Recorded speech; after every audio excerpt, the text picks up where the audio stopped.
सहेली।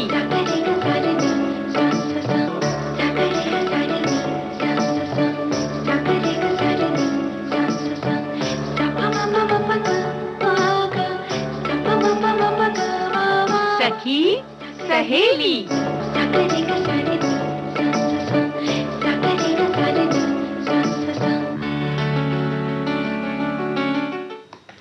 सभी सखियों और श्रोताओं को मंजरी वर्मा और दीपा माहेश्वरी का नमस्कार। और दीपा, इसी के साथ बधाई दे देते हैं आज के उत्सव की, क्योंकि आज है भाई अन्नकूट और गोवर्धन पूजा है जी। तो दीपावली के दूसरे दिन ये पूजा होती, तो इसकी सबको बहुत बहुत बधाइयाँ। तो है ना, त्योहारों का बिल्कुल एक जैसे झड़ी सी लगी हुई है, तो सभी को बहुत बहुत शुभकामनाएं। और पूरी रौनक हो जाती है इन दिनों, है ना। तो रौनक तो हमारे देखो सखी सहेली के मंच में आज विषयों की भी रौनक है ना, हमेशा रहती है। आज की जो रौनक है वो भी बताते हैं। गीत मंजरी में हम बात करेंगे दिया, दीपक, इसके बारे में जी। तो इसका थोड़ा इतिहास भी जानेंगे और महत्व क्या है हमारे जीवन में, इसके बारे में हम बात करेंगे। हम चाहेंगे हमारे श्रोता भी इस क्या उनके जीवन में महत्व रखता है, तो वो अपना जो विचार है उन्हें साझा करें हमारे और साथ। इसके साथ ये भी बता सकते हैं कि भाई उनके यहाँ दिया को और कितने कितने नामों से जाना जाता है, लोग भाषा में क्या कहते हैं, या वो दियों को कैसे बनाते हैं, ये भी बता सकते हैं। और इसके साथ साथ आज भी दादी माँ के नुस्खे में हम बात करेंगे मुलैठी की। तो भाई इसकी बहुत खासियत होती है, तो बाद में जानेंगे। और आगे बढ़ते हैं कि भाई रंगोली के बारे में भी हम बात करेंगे कि लोग अपने घरों में दिवाली पे सबने रंगोली बनाई है, तो कैसे कैसे रंगोली बनाई है, तो ये भी बताएं हमें। वो भी बताएं हमारी श्रोता, हमारी बहनें, क्योंकि बहुत तरीके से उन्होंने आज भी बनाने वाली है क्या, या और अगले 2-3 दिन तक बनाने वाली है, क्या करेंगे, क्या आसान तरीके अगर उनके पास हैं तो वो भी हमें बताएं। बिल्कुल। और इसके साथ ही देखो आज दीपा है अन्नकूट और गोवर्धन पूजा जी, जो दीपावली के अगले दिन यानी कि ये पूजा की जाती है। और इस पर्व में प्रकृति के साथ मानव का सीधा संबंध जुड़ा होता है, बल्कि हमारे जो सभी पर्व हैं हमारे वो सब प्रकृति से ही जुड़े हुए हैं। कहीं ना कहीं अगर आप उसको देखें तो वो प्रकृति से जुड़े ही आप पाते हैं। बिल्कुल। और गोवर्धन पूजा में गायों की पूजा की जाती है। गोवर्धन पूजा के संबंध में एक लोक कथा भी प्रचलित है कि देवराज इंद्र को अपनी जो शक्ति थी उनकी, तो उनको लगता था कि ये मेरी शक्ति बहुत है, तो उन्होंने भगवान श्री कृष्ण के साथ उनका कुछ हो गया था, कथा थी। तो स्वयं जो विष्णु के अवतार हैं कृष्ण भगवान, उनकी एक लीला के बारे में है कि अस्तित्व को बचाने के लिए देवराज इंद्र ने अपनी शक्तियों का प्रदर्शन किया था, और उधर भगवान श्री कृष्ण ने अपनी लीलाएं भी रची थी। और प्रभु ने देखा कि ब्रजवासी उत्तम पकवान बना रहे हैं और ये किसी की पूजा में लगे हुए हैं, तो उन्होंने अपनी मैया से ये प्रश्न किया कि भाई ये किस पूजा की तैयारी कर रहे हैं। तो मैया ने कहा कि हम जो है देवराज इंद्र की पूजा के लिए अन्नकूट की तैयारी कर रहे हैं। तो मैया ने ये बताया कि हम अन्नकूट की तैयारी कर रहे हैं, और ये भी बताया कि इंद्र देव वर्षा करते हैं, उससे अन्न उपजता है और हमारे गायों को भी चारा मिलता है ना। तो बाल सुलभ कृष्ण भगवान, तो उन्होंने भाई ये भी प्रश्न कर दिया कि गोवर्धन पूजा की क्यों नहीं, पर्वत की पूजा क्यों नहीं करते हैं, क्योंकि हमारी गाय तो वहीं चरने जाती है। तो फिर मैया ने कहा कि नहीं, वो तो वहाँ पे चारा इंद्र भगवान बारिश करते हैं, इसलिए उनकी पूजा होती है।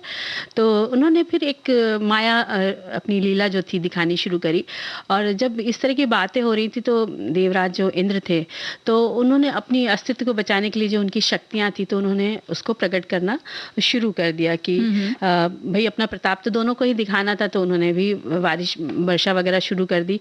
और इधर कृष्ण भगवान ने देखा कि लगातार बारिश भयंकर हो रही है, तो उन्होंने अपनी छोटी उंगली पर गोवर्धन पर्वत को उठा लिया और सबको बोला कि सब लोग इसी के अंदर आ जाओ। तो ग्रामीण ब्रजवासी गाय वगैरह सब उसी में आ गई, सब उसी में उन्होंने सबने वही शरण ले ली। हाँ, और इंद्र उन्होंने और तेज वर्षा करी।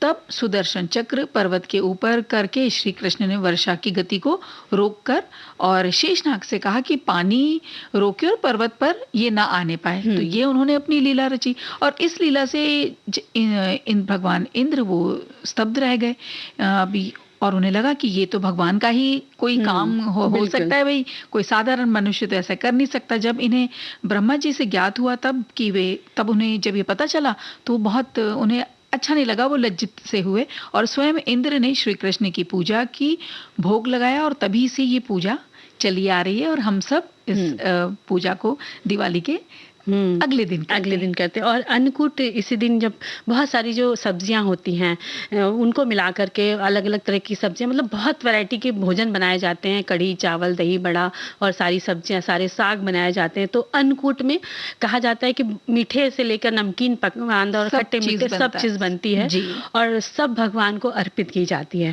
तो तभी से ये भगवान को दूध दही या शहद वगैरह, खील बताशे हैं, ये सब चढ़ाए जाते हैं। फूल है, रोली चंदन सिंदूर से उनकी पूजा की जाती है।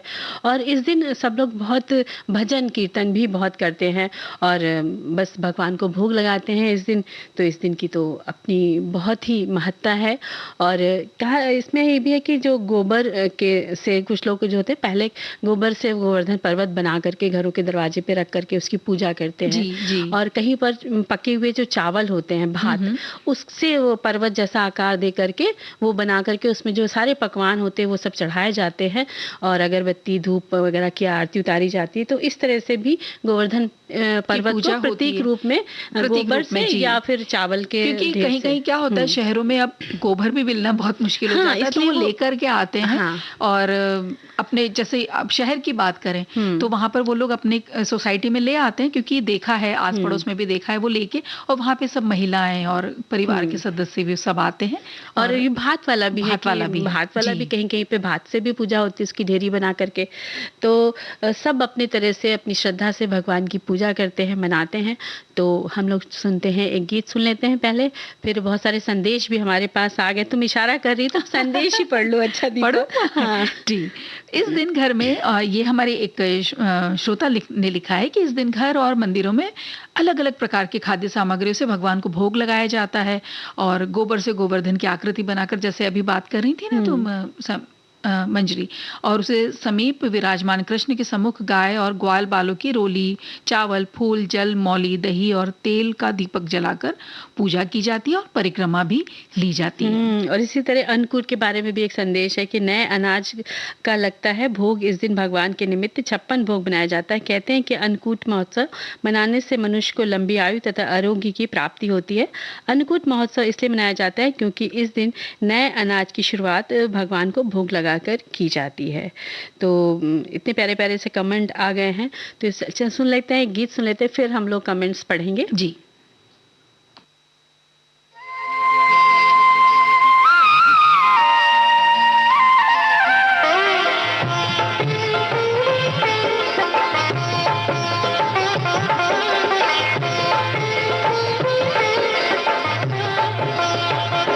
जय जय कृष्णा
तो दीपा, जय जय कृष्णा, देखो हम लोगों ने इतना प्यारा सा ये गीत सुना।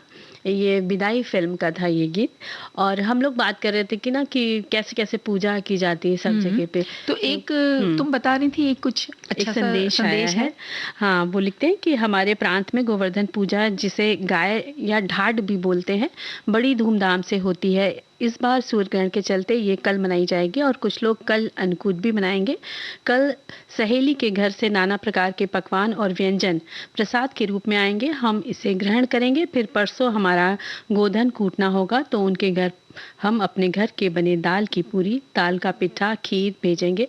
त्योहारों का मौसम है, मज़े ही मज़े हैं, पारंपरिक पकवानों, मिठाइयों के। तो ये बिल्कुल बिल्कुल सही बात कहें कि भाई संस्कृति का भी एक जो है ना कि वो संग्रहित रहती है और हम एक जनरेशन से दूसरे तक पहुंचती है ये बात, तो ये भी होना बहुत जरूरी है। बिल्कुल, हमारे संस्कारों को और हमारी संस्कृति को आने वाली पीढ़ी तक पहुंचना बहुत जरूरी है। और जो हमारे सारे जो त्योहार हैं वो सारे इन्हीं सब प्रकृति से जुड़े हुए हैं। तो नाना प्रकार के अनाज होते हैं, तो उन अनाजों के पूजा होती है इन त्योहारों में। तो भाई पकवान तो बनने की बात ही कि सब जगह तरह तरह के पकवान बनाए जाते हैं। और देखो ये एक संदेश है यहाँ पे, जैसे हम बात करें ना, उन्होंने बिल्कुल इसी तरह लिखा है कि प्रकृति से मिलने वाली वस्तुओं की अहमियत बताने और उनके प्रति सम्मान जताना, ये सिखाने के लिए गोवर्धन पूजा की शुरुआत हुई थी। इसलिए हर साल गोवर्धन पूजा की जाती है, जिसमें लोग गोबर और साबुत अनाज से भगवान कृष्ण और गोवर्धन पर्वत के प्रतीक बनाकर पूजा करते हैं और प्रकृति से मिली चीजों से ही अन्नकूट बनाकर भोग लगाया जाता है। और एक और कमेंट आया, उसमें लिखते हैं कि शास्त्रों में बताया गया है कि गाय उसी प्रकार पवित्र होती जैसे नदियों में गंगा। गाय को देवी लक्ष्मी का स्वरूप भी कहा गया है। देवी लक्ष्मी जिस प्रकार सुख समृद्धि प्रदान करती है, उसी प्रकार गौ माता भी अपने दूध से स्वस्थ रूपी धन प्रदान करती है। इनका बछड़ा खेतों में अनाज उगाता है। ऐसे गौ संपूर्ण मानव जाति के लिए पूजनीय और आदरणीय है। गौ के प्रति श्रद्धा प्रकट करने के लिए ही कार्तिक शुक्ल पक्ष प्रतिपदा के दिन गोवर्धन की पूजा की जाती है और इसके प्रतीक रूप गाय माना गया है। तो आज के दिन देखो, सब दिवाली का उत्सव तो शुरू ही हो गया, तो हर घर में रंगोली तो बना ही रहे हैं सब लोग, है ना। तरह तरह की रंगोलियां बन रही हैं। तो हम सोचते हैं कि इन बातों के बीच में अगर हम एक गीत सुनते हैं, फिर हम बातें करते हैं, चलो तो कैसा रहेगा। से तो देखो हमेशा माहौल एकदम बन जाता है। तो देखो माहौल भी बन जाता है और थोड़ी थोड़ी ठंडक शुरू हो गई ना, तो ठंडी हवाएं चलती, तो फिर थोड़ा सा उसका भी गीत हो जाए तो बात ही कुछ और है। वैसा कुछ गीत सुनाने वाले। अच्छा,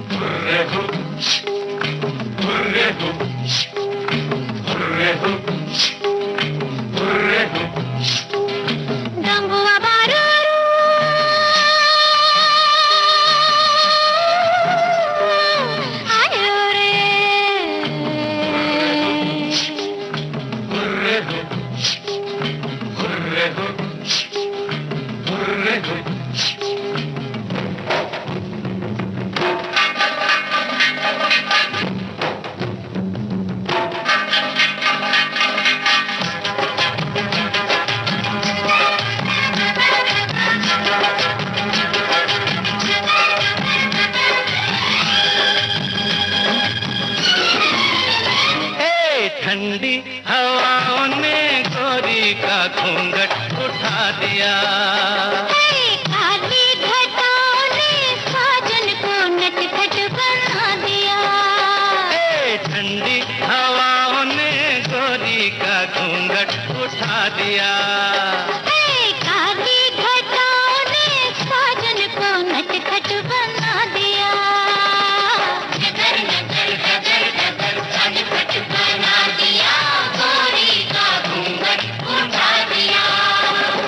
ठंडी हवाओं ने गोरी का घूंघट उठा दिया। हुर्रे हो, हुर्रे हो, हुर्रे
तंबुआ बारूरो हे आयो रे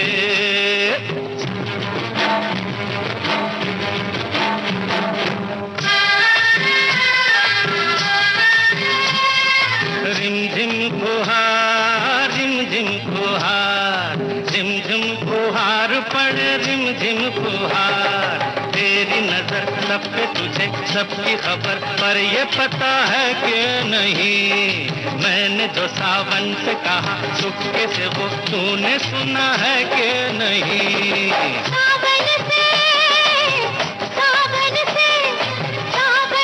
पहले तुमने बता दिया साजन को नटखट बना दिया खाली घटाओं ने साजन को नटखट बना दिया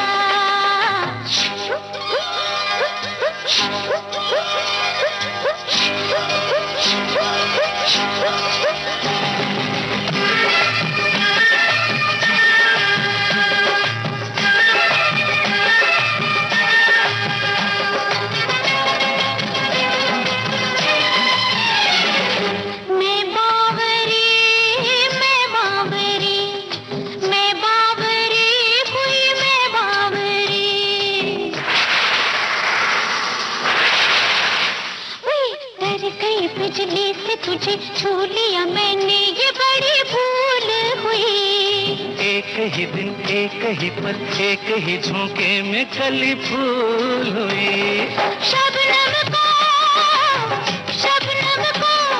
शबनम को तुमने शोला बना दिया साजन को नटखट बना दिया ठंडी हवाओं ने गोरी का घूंघट उठा दिया काली घटाओं ने साजन को नटखट बना दिया नगर नगर नगर नगर नटखट बना दिया गोरी का घूंघट उठा दिया नगर नगर नगर नगर नटखट बना दिया गोरी का घूंघट उठा दिया साजन को नटखट बना दिया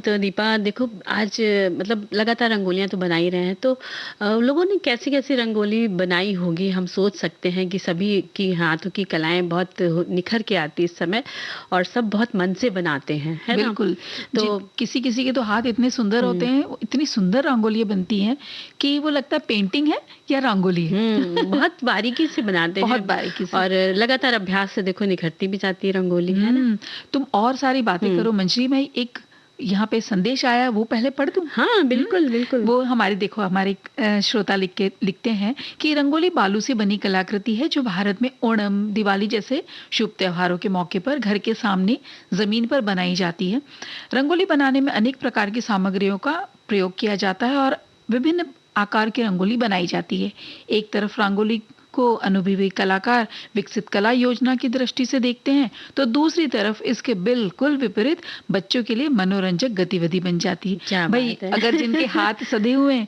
तो वो तो सुंदर सुंदर रंगोली बनाएंगे हाँ, लेकिन जहाँ बच्चों को ये सारे जो बालू वाली जो मिल गई ना रंगोली तो वो उसका क्या करेंगे वो तो जिनके घर में बच्चे हैं वो ही जानते हैं और बालू वाली और जो रंगोली बनाते हैं तो बच्चे अगर छोटे आ जाए चल के तो या तो उनके कदम उस पे रंगोली पे छप जाएंगे या वो अपनी छोटी छोटी उंगलियों से उनको बिगाड़ने लग जाएंगे या एक उंगली इसको बिगाड़ेंगे तो इस तरह के थोड़ी थोड़ी सी होती रहती बच्चों की नटखट शैतानियां और देखो रंगोली जो है हमारी जो एक सखी है उन्होंने वो इतनी मतलब रचनात्मक है क्रिएटिव है कि उन्होंने एक बहुत अपने दरवाजे पर बहुत सुंदर सुंदर रंगोली बना के वो रंगोली बनाई और साथ में उनके अंदर इतना कला है उन सखी में कि उन्होंने अपने हाथ से बना के तोरण दरवाजे पे बनाई तो वो मैंने देखा कि गेंदे के फूल उन्होंने खूब सारे ले लिए और रंग बिरंगी, मतलब एक रंग की चुन्नी ले ली, वो पतला कपड़ा रहता है चुन्नी का, तो उन्होंने उसका बड़ा सा ऐसा टुकड़ा काट लिया 6 इंच के आसपास का, और सुई धागा लिया, तो उसको मतलब कच्चा कच्चा थोड़ा सा वो टुकड़ा पिरोया, फिर गेंदे का फूल,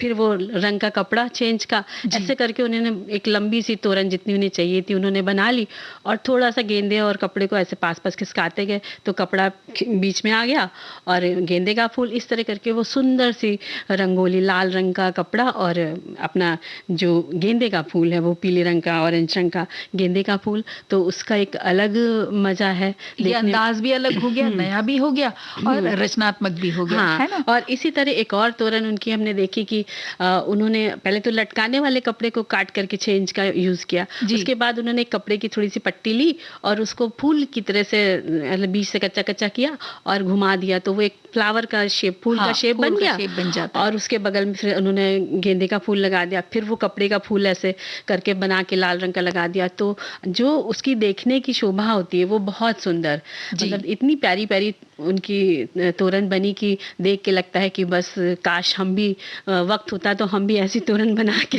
लगा लेते, तो लेकिन अब तो देखो आइडिया मिल गया है, अब अगली बार बनाएंगे, जरूर कोशिश करना। बिल्कुल बिल्कुल। और पत्तियों से भी रंगोली बन सकती है, फूलों से बन सकती है, जैसे फूल के तो तरीके बताई दिए आपने मंजरी, और ये है कि फूलों को अगर आप बिल्कुल तोड़ लें, उसकी जो पत्तियां तोड़ के और उसको भी सुंदर सुंदर तरीके से रंगोली बनाई जा सकती है। बिल्कुल रंगोली बनाई जा सकती है। तो रंगोली की बात चली तो रंगोली का एक गीत सुनते, फिर हम रंगोली मन की कर रहा बात गीत सुनने का?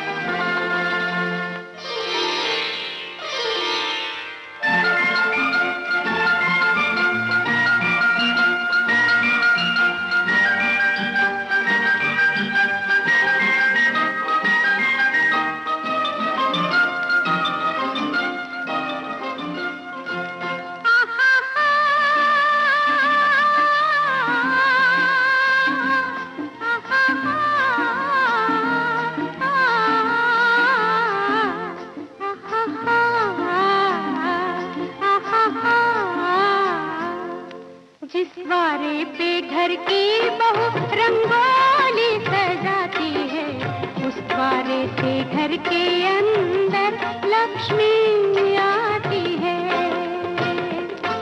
जिस द्वारे पे घर की बहू रंगोली सजाती है, उस द्वारे से घर के अंदर लक्ष्मी आती है।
घर की माँ बनकर दूध पिलाती है। जिस द्वारे पे घर की बहू रंगोली सजाती है, उस द्वारे से घर के अंदर लक्ष्मी आती है।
अंतराल के बाद हम फिर एक बार स्वागत करते हैं सबका, है ना। कार्यक्रम है सखी सहेली। और देखो बात कर रहे थे ना हम लोग कि भाई किस तरह से लोग अपने घरों में रंगोली सजाते हैं। तो हमारी सखी का रंगोली और तोरण के बारे में हमने बताया ना, कितनी सुंदर सा तोरण बनाया था उन्होंने। और इसी तरह देखो छापे से भी लोग रंगोली बना लेते हैं, और चूने से और गेरू से भी रंगोली बना लेते हैं। चूने से भी बहुत सुंदर रंगोली बनती है। जब चूना सफेद रंग का जब फैलाते हैं गोला, उसके ऊपर लाल रंग का गेरू जब ब्रश की या रुई की सहायता से बनाते हैं तो ये हमने अपने घरों में बड़ों को देखा है, दादी नानी को देखा है ना, इस तरह रंगोली बनाते हैं, मांडने बनाते हैं। बिल्कुल बनाते हैं। और कुछ ऐसी रंगोलियां होती कि गत्ते पर चिपकाकर भी रंगोली बना लेते हैं रंग से, या उससे गेरू लगाकर भी बना देते हैं, या रंगोली के कलर्स होते हैं वो भी गत्ते पे चिपका के बना देते हैं, या गत्ते पे डाल कर भी बना लेते हैं। और अब बहुत आसान होता है कि भाई कागज के रंगीन कागज ले लें, उसकी कतरन इकट्ठी कर लें और वो बीच में भर के गोले में, और चारों तरफ से आप फूल बना करके भी रंगोली बना सकते। कुछ लोग ऐसे भी बनाते हैं, और पानी वाली रंगोली भी तो लोग बनाते हैं। कि एक थी मेरी सखी, तो उन्होंने थाली पर तेल लगाया और उसके बाद उन्होंने छापा रखा और उसके ऊपर रंग डाल दिए रंगोली के, और उसके बाद छापा हटा लिया और पानी डाल दिया, तो वो मिला ही नहीं, मतलब घुला नहीं रंगोली का पाउडर, और आराम से वो रंगोली बनी रही। और बस साइड में उन्होंने फूल सजा दिए और बस दिया रख दिया। अगर समय कम है तो इस तरह भी कर सकते हैं। लेकिन जो बहुत अच्छी लगती है ना वो है बिंदु वाली रंगोली। बिंदी लगा के जो रंगोली बनाई जाती ना, 10 से 10 वो किताबें भी आती है वो रंगोली डिजाइन उसको देख देख के बनाया जाता है, तो वो अपने बचपन के दिन याद करा देते इस तरह की रंगोली। कुछ लोग ऐसे भी बनाते कि चौक से रंगोली बनाई और बस उसमें कलर भर दिया। तो यानी कहना चाहिए कि सबकी अपनी अपनी कल्पना शक्ति है और सब अपने उससे अपनी कल्पना शक्ति से इतनी सुंदर सुंदर डिजाइन बनाते कि भाई देखते ही बनता है ना। और देखो जब इतनी सारी मेहनत करते हैं तो कुछ ना कुछ गले में देखो खराश भी हो जाती है ना, होती है कि नहीं होती? हो जाती है कभी कभी। ये इस तरह से जो इन दिनों में हवा भी थोड़ी सी ठंडी होने लगी, सूखी होने लगी है, और तो काम का दिवाली की सफाई में इतनी मेहनत हो जाती है कि भाई थकान तो होती है तो गला पहले बोल जाता है, तो उसके लिए तो भाई क्या काम करेगा बता सकती हो ना कुछ तुम? दादी के माँ के नुस्खे में इशारा समझ रही थी? समझ गई हमारे सारे श्रोता भी समझ गए कि मुलेठी ये जो एक लकड़ी नुमा है ना, मीठी सी स्वाद वाली जो होती है, ये कंठ रोग, उदर रोग और ये जो हम बात कर रहे हैं गले के खराश की, उसके लिए, मुंह के लिए, आंखों के लिए, हृदय रोग हो, घाव हो, सांस लेने में कोई विकार हो, उसके उपचार के लिए बहुत सालों साल से इसका उपयोग हो रहा है। और इसको चाहे टुकड़ों के रूप में आप इसे चूसें या चूरन बना कर रख लें, तो सभी तरह से इसका दोनों तरह से इसका काम लिया जा सकता है। और खास तौर पे खांसी और गले में होने वाली समस्याओं में तो बहुत ज्यादा इससे आराम मिलता है। और मुलेठी जो है झाड़ी नुमा पौधे की जो लकड़ी, मतलब उसका तना होता है और जिसकी तना और छाल को सुखाकर इसका इस्तेमाल किया जाता है। दांतों के लिए भी, मसूड़ों के लिए भी बहुत फायदेमंद होता है। और मुलेठी का इस्तेमाल टूथपेस्ट में भी होता है। और मुलेठी का वास्तविक नाम गिलहाइजा गल्ब्रा है और अंग्रेजी में लिकोरिस रूट, संस्कृत में यष्टि मधु, मधु यष्टि, कलिलितिका आदि कहते हैं। और हिंदी में मुलेठी, जेठी मधु, गुजराती में जेठी मध, मराठी में ज्येष्ठ मधु और ज्येष्ठ मध भी कहा जाता है। यानी कि अलग अलग भाषाओं में मुलेठी के अलग अलग नाम है और फायदे हैं बहुत सारे। जैसे अगर सर दर्द हो रहा है तो मुलेठी का पाउडर लीजिए 1 भाग, 1/4 भाग लीजिए कलिहारी चूर्ण और थोड़ा सा सरसों का तेल उसमें मिलाएं। अब इन तीनों का ये जो चूर्ण बन गया, यानी थोड़ा सा पेस्ट जैसा बन गया क्योंकि तेल है ना इसमें, तो इसे सूंघने से बहुत आराम मिलता है। और बालों के लिए भी भाई बहुत फायदा करता है। बालों की बढ़त होती है, मुलेठी का काढ़ा बनाकर, क्वाथ जिसे कहते हैं, बना करके बाल धोने से बाल बढ़ते हैं, ऐसा कहा जाता है जी। और मुलेठी में तिल यानी और दूध मिलाकर, गाय का नहीं, यहाँ पर भैंस का दूध लेना है, इसको मिलाकर पीस लें और बालों पर लगा लें तो कहते हैं कि झड़ना बंद होता है। तो भाई ये सारे जो गुण हम बता रहे हैं इसके फायदे, तो ये तो लगाने पर ही पता चलेगा कि किसको कितना फायदा होता है। तो लगाने से पहले आयुर्वेदिक चिकित्सक से अपनी राय तो ले ही सकते हैं, है ना। और इसी तरह माइग्रेन के दर्द में मुलेठी चूर्ण को शहद में मिलाकर 1 बूंद नाक में डाल लिया जाए तो कहते हैं कि ये जो माइग्रेन जैसा जो सर दर्द है ये भी ठीक हो जाता है। और मुलेठी चूर्ण और सौंफ बराबर मात्रा में मिलाकर सुबह शाम खाएं तो आंखों में फायदा होता है। इसकी जलन जो आंखों की होती है वो शांत होती है और रोशनी भी बढ़ती है, ऐसा माना जाता है। और अगर मुंह के छाले हैं तो मुलेठी को शहद के साथ आप चूसें, इसको पाउडर भी बहुत आराम मिलता है। या तो आप चूसे या फिर शहद के मतलब मिला के, पाउडर मिला के इसका कर सकते हैं, इस्तेमाल कर सकते हैं। और हिचकी भी बंद हो जाती है इसके इस्तेमाल से। और पेट में दर्द हो या ऐंठन हो या गलत तरह का खान पान, जैसे इन दिनों गलत नहीं कहेंगे लेकिन हम नियमित समय पे नहीं खाते, मेहमान आ रहे हैं तो भी खा लिया, साथ में बैठे हैं तो भी खा लिया, तला भुना ज्यादा हो जाता है इन दिनों। तो अगर ऐसा लगता है कि अपचन सी हो रही है तो तब भी मुलेठी का पाउडर आप शहद मिलाकर 3 बार खाइए तो उससे भी पेट में आराम मिलता है। बिल्कुल। और पेट फूलने पर मिश्री के साथ आप इसको पानी के साथ भी ले सकते हैं, यानी मिश्री और मुलेठी का पाउडर और पानी मिला के पी सकते हैं तो आपकी पेट फूलने की समस्या है उससे भी आपको निजात मिलेगी। और फिलहाल हम लोगों को तो जब इतनी बातें हो गई, गला इतना साफ हो गया तो एक सुंदर सा गीत नहीं सुनेंगे? मुझे लगा तुम ऐसा तो नहीं कह दोगी तुम गाना सुना। चलो हम फिलहाल अपनी तरफ से गाना सुनाते हैं।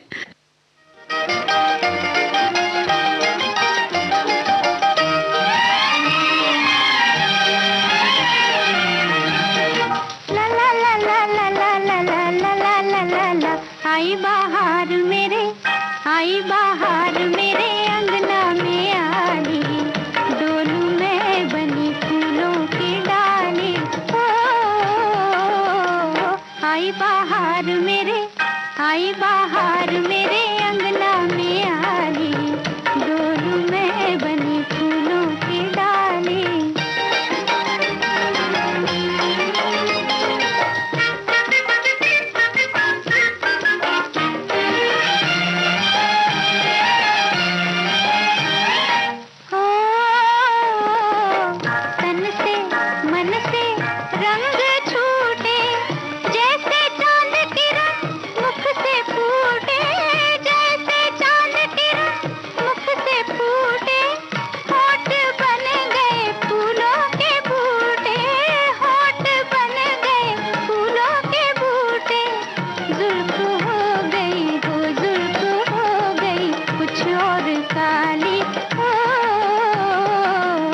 आई बाहर मेरे अंगना में आली, डोलू मैं बनी फूलों की डाली।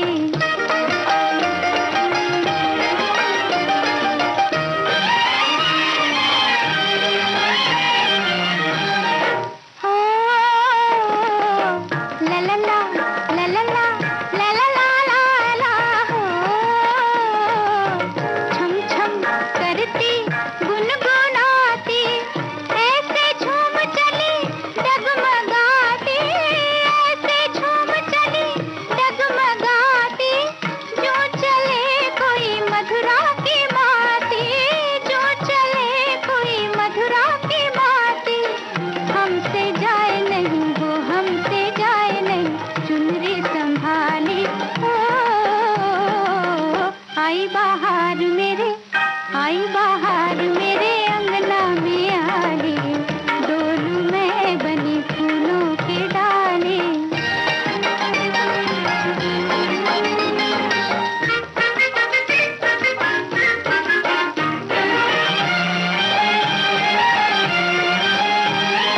हो दिल का अरमां दिल में जागा, क्या कहूँ मैं जिया कासे लागा, क्या कहूँ मैं जिया कासे लागा। पास है मेरे सपनों का राजा, पास है मेरे सपनों का राजा। फिर भी राह तकूं वो, फिर भी राह तकूं मैं नैनों वाली। ओ आई बाहर मेरे अंगना में आली, डोलू मैं बनी फूलों की डाली। ओ तो भाई आई बहार है ना। तो बहार तो भाई देखो आजकल तो दिए की आती है ना।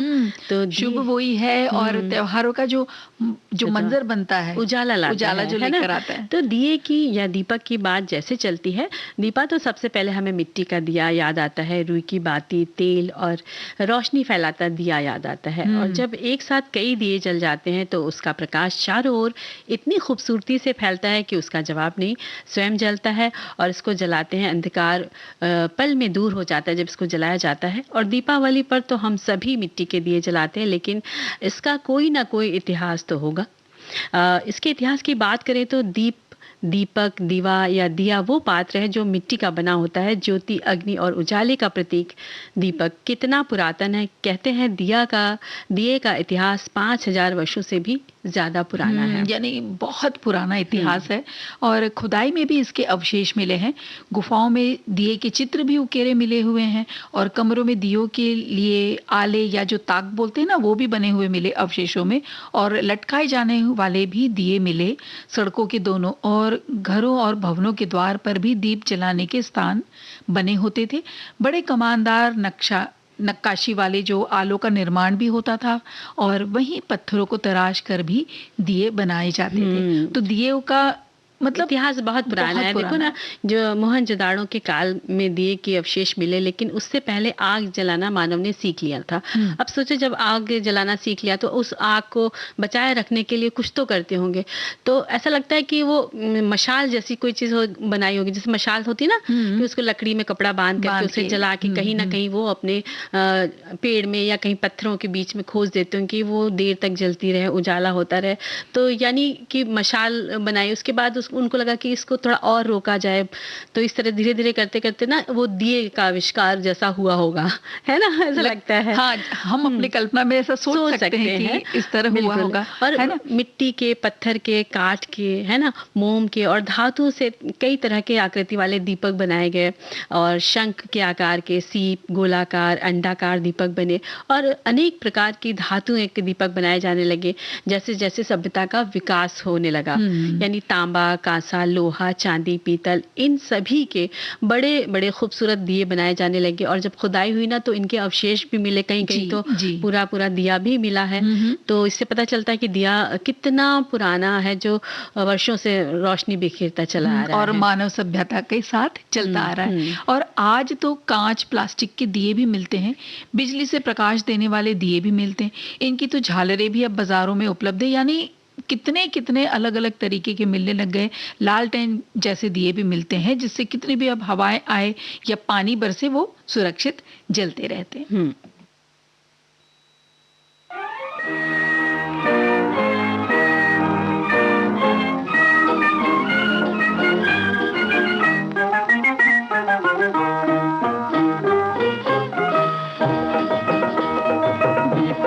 घर घर में आई दिवाली हो, आई दिवाली। दीप जले घर घर में आई दिवाली हो, आई दिवाली। कट गई रातें काली, कट गई रातें काली। दीप जले घर घर में आई दिवाली हो, आई दिवाली। दीप जले घर घर में आई दिवाली हो, आई दिवाली।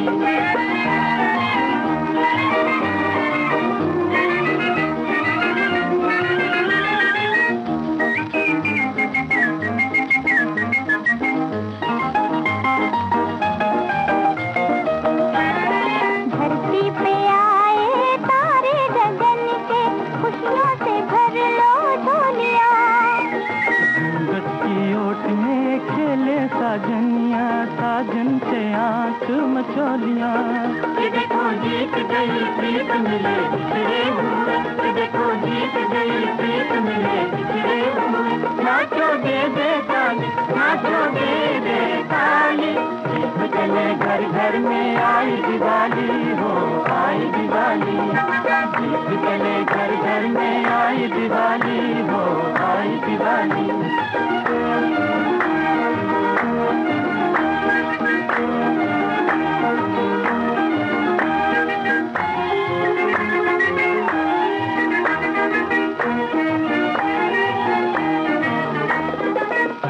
फुलझड़ियाँ मोती की लड़ियाँ, फूटे अनार रंग रंग के, फूटे अनार रंग रंग के। फूटे फुलझड़ियाँ मोती की लड़ियाँ, फूटे अनार रंग रंग के, फूटे अनार रंग रंग के। हवाई उठ जाए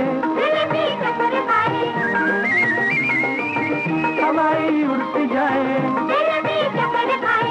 कहीं पे दम के फटे बम के मची धूम निराली। कहीं पे दम के फटे बम के मची धूम निराली। नाचो दे दे ताली, नाचो दे दे ताली। दीप जले घर घर में आई दिवाली हो, आई दिवाली। दीप जले घर घर में आई दिवाली हो, आई दिवाली। आई दिवाली, आई दिवाली, आई दिवाली, आई दिवाली, आई दिवाली, आई दिवाली। तो देखो दिए जो होते हैं वो आटे के दिए भी थाल में सजाए जाते हैं। खासकर दीपा शादी विवाह में आरती के समय, ये जो आरती उतारते हैं दूल्हे या दुल्हन की, बहू की जब घर भी आती तो आटे के दिए बनाए जाते हैं और खूब सुंदर से उसमें रंग बिरंगी कागज से और चावल को रंग करके उसमें सजाया जाता है। और यहाँ तक कि आजकल हमने देखा है बाज़ारों में गोबर और घास मिलाकर भी दिए, मिश्रित मिलाकर के भी दिए बनाए जाते हैं। मोम के दिए बन रहे हैं और पानी में तेल और रुई की बाती लकड़ी में फंसाकर तैरा दिया जाता है। ये भी दिया खूब चलन में है, बड़ा खूबसूरत सा है। वो लगता है कि जिसमें तेल मतलब कम लगता है और थोड़ा सा पानी में डाल दिया तेल और बहुत देर तक ये दिया चलता है।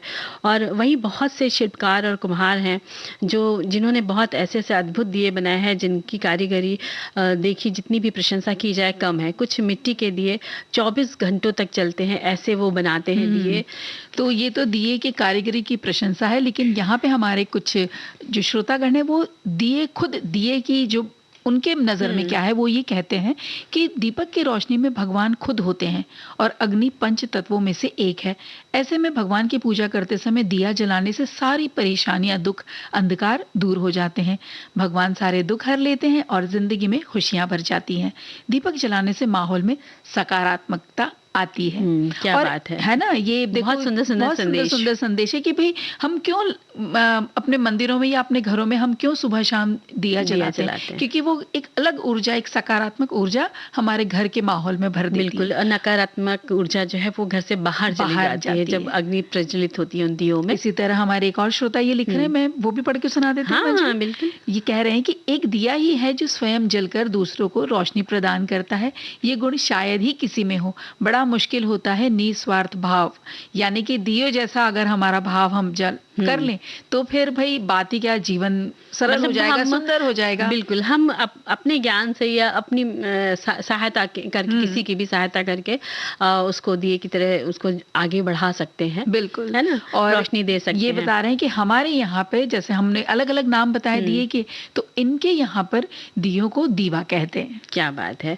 और देखो, मिट्टी के दिए कहीं फूलों की आकृति के मिलते हैं, तो कहीं पशु पक्षियों की तरह बने होते हैं, और मानव आकृति के भी दिए बने होते हैं। फिर उन पर किए गए चटक रंग भी सुंदर लगते हैं। कुल मिलाकर दिया किसी भी धातु से बना हो, उसमें नित्य नए डिजाइन अपनी कल्पना के अनुसार धीरे धीरे दिए का आकार बदलता जा रहा है। क्योंकि जानवर बने होते तो उनके सर पर या उनके पीठ पर सुंदर सा दिया बना देते हैं। ग्वालिन याद है जो दिवाली में मिलती है, उसके हाथ में सर पे दिया रहता है। इस तरह से मतलब तरह तरह के है, कमल का फूल होता है तो उसमें भी दिया दिखा देते हैं। तो मंदिरों में तो हजारों दियों का समूह जो होता है एक साथ जलाने की परंपरा देखने को मिलती है। परंपरा की बात कर रही हो ना, तो देखो हमारे श्रोता कह रहे हैं कि दीपक भारतीय संस्कृति और जीवन में एक प्रकार का मिला जुला है। इस तरह से मिला जुला है कि इसके नाम पर भारतीय शास्त्रीय संगीत में भी एक राग का नाम है दीपक, राग दीपक। और कहते हैं इसके गाने से दीपक अपने आप जल जाते हैं। क्या बात है। और विशाल सीमेंट से बना भी दिए के स्तंभ देखे जाते हैं ना, सीढ़ी के द्वारा उसमें तेल और बाती उसमें लगाई जाती है, जलाई जाती है। मंदिरों में देखा होगा ना, बहुत ऊंचा सा त्रिकोण त्रिभुज जैसा रहता है, बहुत विशाल सा। तो मिट्टी के कलश वाले दिए भी बने होते हैं। गणपति के साथ दिया, कछुए की पीठ पर दिया, मोर का दिया होता है, शंख का दिया होता है, और पीपल के पत्ते जैसा भी दिया होता है। नारियल के संग भी दिया रहता है, घंटी संग भी दिया रहता है, तुलसा के चौबारे संग भी दिया बना होता है। और कहना चाहिए कि अनगिनत आकृतियों से निर्मित दिए जो होते हैं जब जलते हैं तो वो अपनी ओर आकर्षित करते हैं, और हमको आकर्षित करता है एक गीत। चलो। है तू पिया मैं तेरी ज्योति,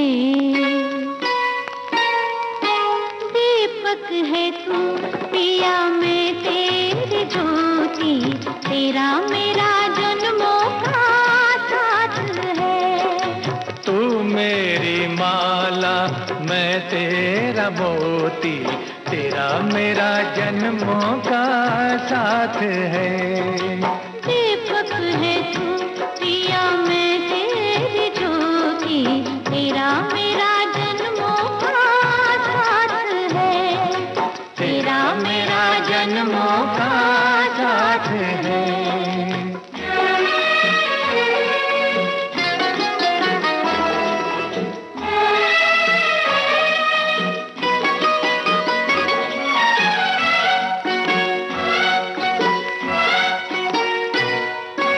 ठंडी पवन आज चले प्रीत भरी, रुत है मधुर मादक संगीत भरी, मन में मची हलचल में झूम रही, लहरों को चंद्र किरण चूम रही।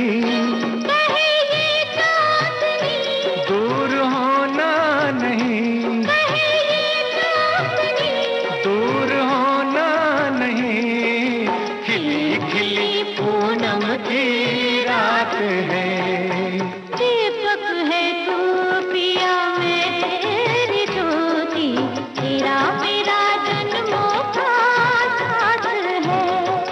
तू मेरी माला मैं तेरा मोती, तेरा मेरा जन्मों का साथ है। तेरा मेरा जन्मों का साथ है।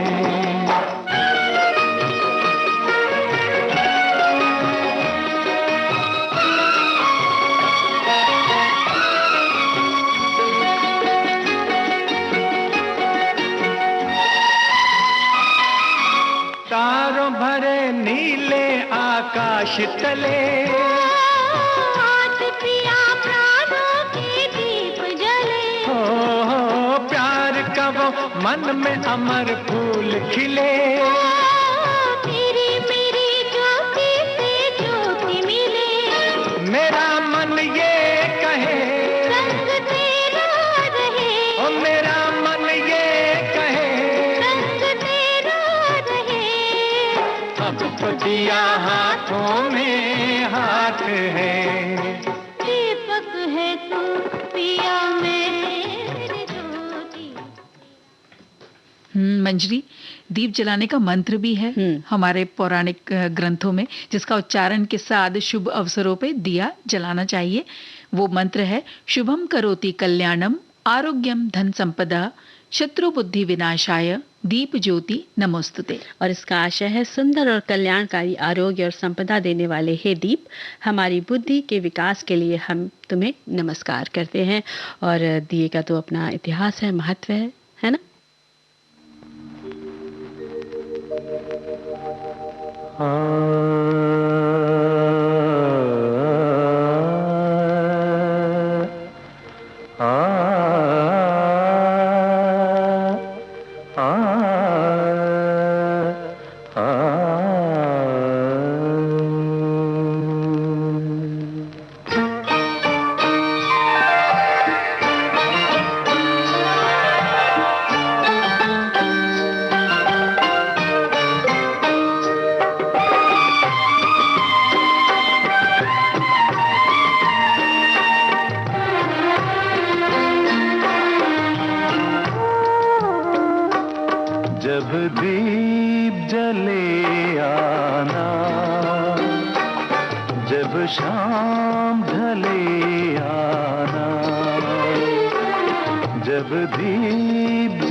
पलकन डगर बुहारूंगा, तेरी राह निहारूंगा। मैं पलकन डगर बुहारूंगा, तेरी राह निहारूंगा। मेरी प्रीत का काजल तुम अपने नैनों में मले आना। जब दीप जले आना, जब शाम ढले आना।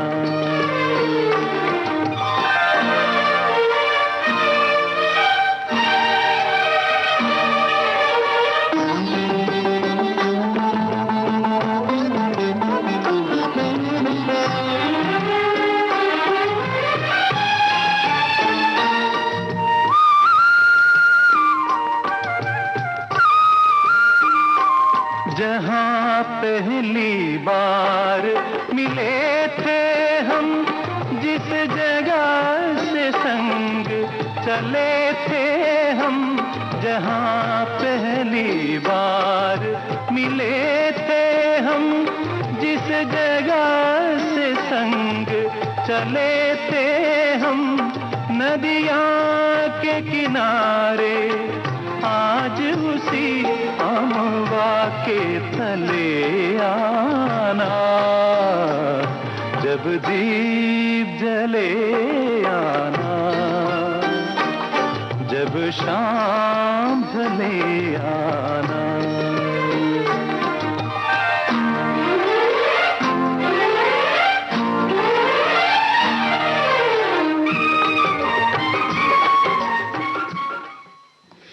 तो दीपा, समय बिल्कुल समाप्त हो चुका है, तो सभी का घर आंगन खुशियों से भरा रहे, रोशनी से जगमग होता रहे, तो लेते हैं विदा मंजरी वर्मा और दीपा माहेश्वरी का नमस्कार।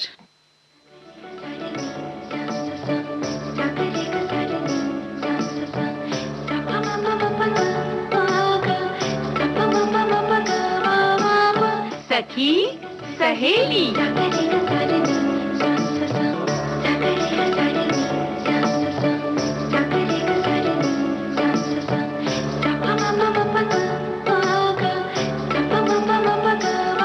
सखी सहेली।